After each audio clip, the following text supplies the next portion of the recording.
Hey, hello engineers and welcome back. In our today's video, we are going to discuss about the 13 most in-demand DevOps skills and the tools associated with them so that you can get easily hired in 2026. So if you check any open position for DevOps engineer that are posted on either LinkedIn or Naukri.com or any other hiring platform, you will find out that 90% of organization or even 95% of organization, if they want a DevOps engineer, they would include these particular skills in their job descriptions. And recruiters are looking for people with knowledge in these particular domains. So what we want to do is that we need to keep the inventory of these particular things that we need to learn, and we want to gain this particular knowledge about the skills and tools in this particular year. So let's get right into it and see what are those. So let's begin our list with the very first and most important thing that you will see everywhere. Everyone talks about it is Linux. So the very first important thing you need to learn is an operating system. Okay, what is Linux? It is an operating system, and you should be aware about how the file system works, what are the different commands, how you can manipulate different services and install different tool chain without even going to a GUI or any Chrome browser or anything like that. You need to learn how to do it using the commands. So terminal, or what we can say as bash, is really important in this particular skill set. So then comes the second one, which is either GitHub or GitLab, which would give you the skill set of you know version control. Version control of what? Your code base. So you need to know how to do uh, commits, okay, how to pull, how to push, how to merge, how to rebase, okay, how to get the heads, and how to manage different branches of your code base, so that there are different features you can test out, and then you can say that it is good to go in our production environment. So that is the reason you need to be really good with GitHub. Then comes the third stuff, which is anything that would help you set up pipelines. So either it be Jenkins or GitHub Actions, okay, or GitLab, CI, Tecton pipelines,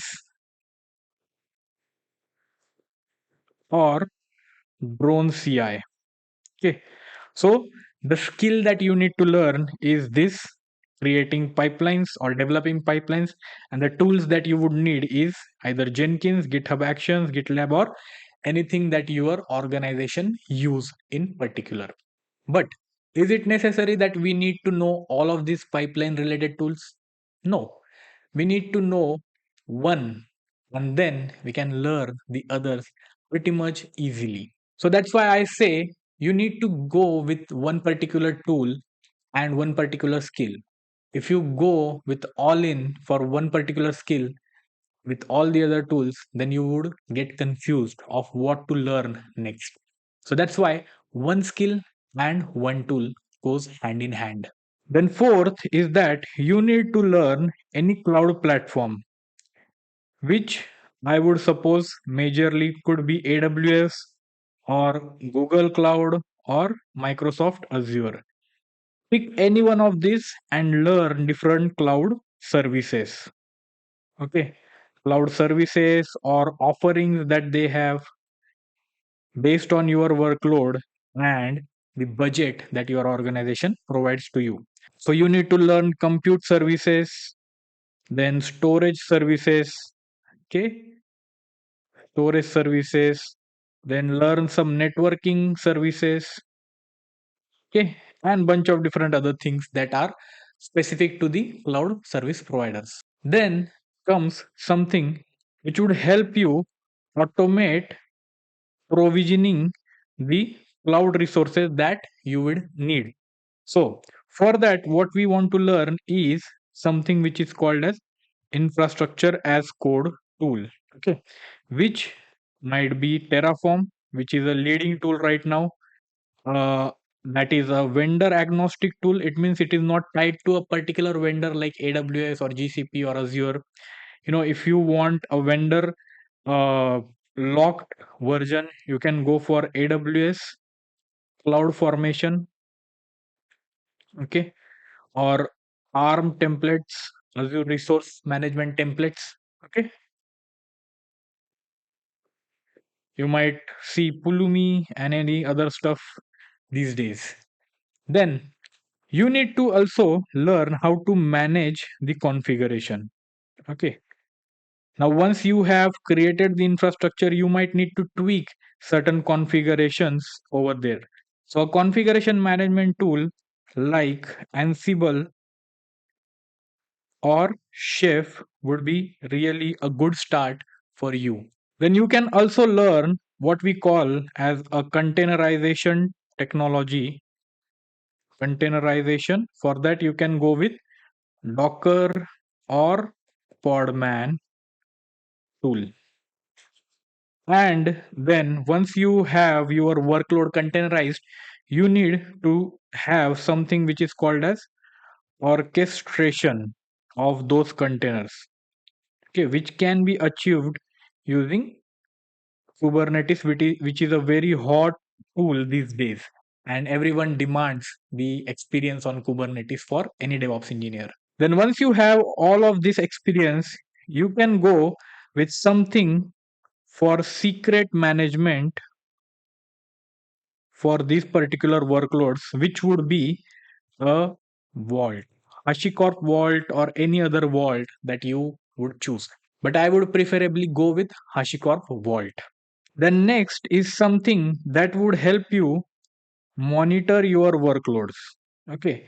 So a monitoring system that you can easily set up should be Prometheus, where you can learn how you can collect metrics, okay, and then push them to somewhere where you can visualize this thing, okay.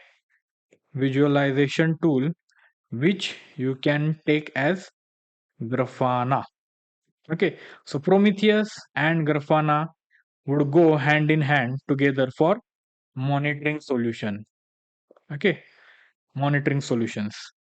Then comes something which would help you do the stuff which we called as logging. Okay.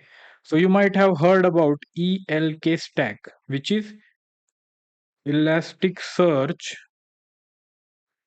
Logstash, and Kibana.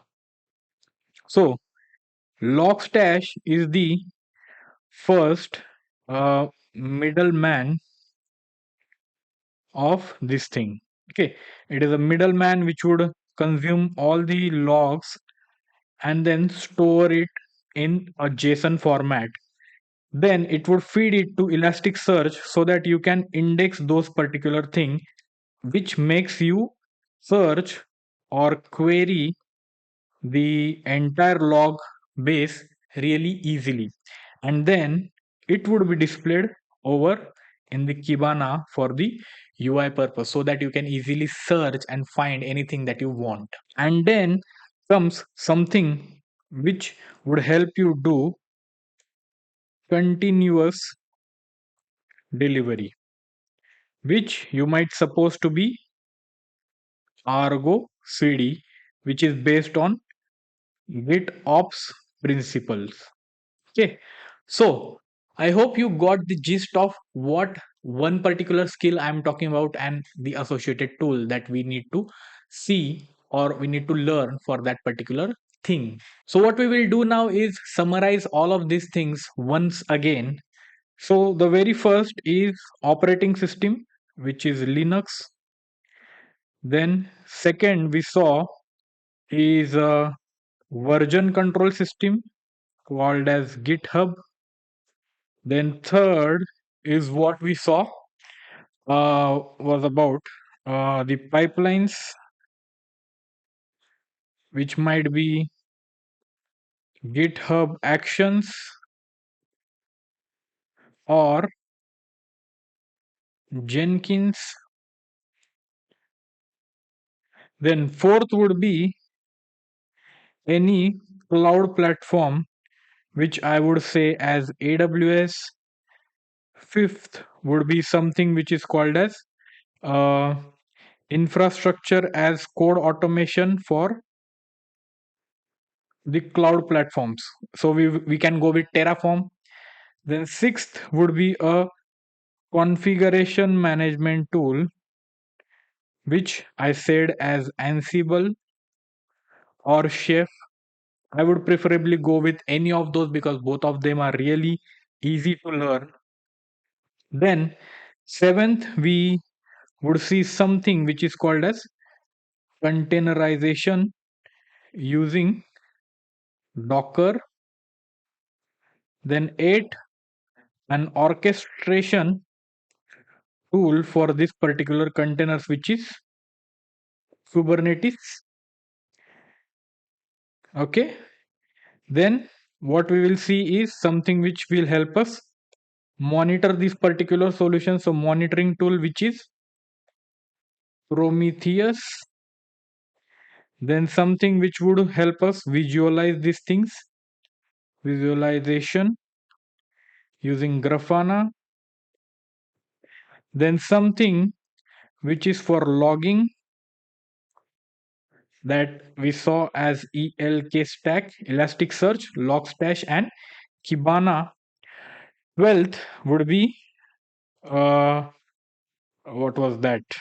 12th would be continuous delivery stuff, which is ArgoCD. And 13th is a secret management tool, which we said as HashiCorp Vault. So once you are up with all of these particular 13 skills and 13 tools, I think there is nothing else that you need to learn to become a DevOps engineer. Okay. So all the best, guys, for this particular endeavor, and tell me what you already know or what you have already learned, and what you will be learning next. So that's all for our today's video, and for more such videos subscribe to our channel. And there are different playlists that we also have, which is one is for DevSecOps and other one is for learning all of these things that we just discussed about. So it would be from code to cloud series that we are currently working on. So that's all for today's video, guys. Keep learning, and till next time, bye.